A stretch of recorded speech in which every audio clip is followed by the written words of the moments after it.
Hello, I'm Kevin Watler, and this is your CMR Daily Buzz. A 51-year-old man from West Bay who was arrested on July 1st following a search where a bulletproof vest was recovered has now been formally charged with possession of a bulletproof vest. He is appearing in court on Monday, September 26th. A man who attempted to use a counterfeit CI $100 bill at a business in Cayman Brac on two separate occasions was arrested on Wednesday. The police were alerted and arrested him on suspicion of uttering a forged note. Officers then searched the man's residence and recovered a quantity of ganja and utensils that appeared to be used in the consumption of cocaine. He was then arrested for the drug offenses. The Honorable Andre Ebanks, Minister for Financial Services and Commerce, as well as Investment, Innovation and Social Development, tested positive for COVID-19. Mr. Ebanks tested positive in a lateral flow test he took on Thursday morning and is awaiting the results for a PCR test. He will be at home isolating for the next 7 days or until he has a negative LFT test result.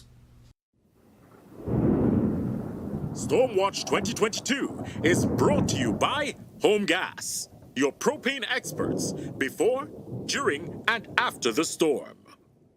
We continue to monitor tropical activity over the southeastern Caribbean. It is forecast to move over the western Caribbean in the next 5 days, and that's where we are located. There's a high potential for this system to impact the Cayman Islands early next week. Scattered thunderstorms, rough seas, and gusty winds are likely from late night Sunday as it moves over the western Caribbean. Now, there still remains some uncertainty as to where it will go, but it's very important to start preparing as if it will hit the Cayman Islands as a storm or possibly a hurricane. In the next day or two, we should have a better idea of where it will go.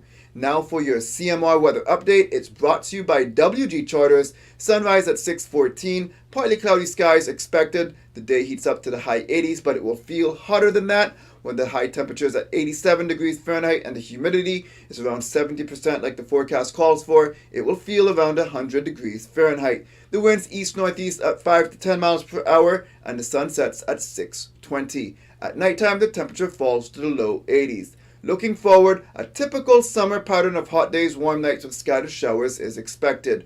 CMR weather updates are brought to you by WG Charters. They offer private boat trips for a great price, and we encourage you to support them.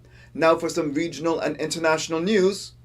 Bermuda residents began boarding up properties and stocking up on supplies as the island braced for the arrival of Hurricane Fiona on Friday, a large, powerful storm that has already killed 6 people across the Caribbean. Forecasters say the island can expect 12 to 18 hours of tropical storm conditions as Fiona passes before heading toward Nova Scotia.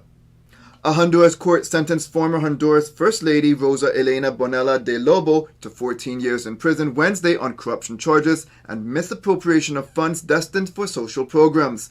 The 55-year-old will be allowed to appeal the sentence within 20 days. She was previously convicted and sentenced to 58 years in prison, but the conviction was tossed out due to inconsistencies in the process. She was retried in March and convicted of fraud and embezzlement.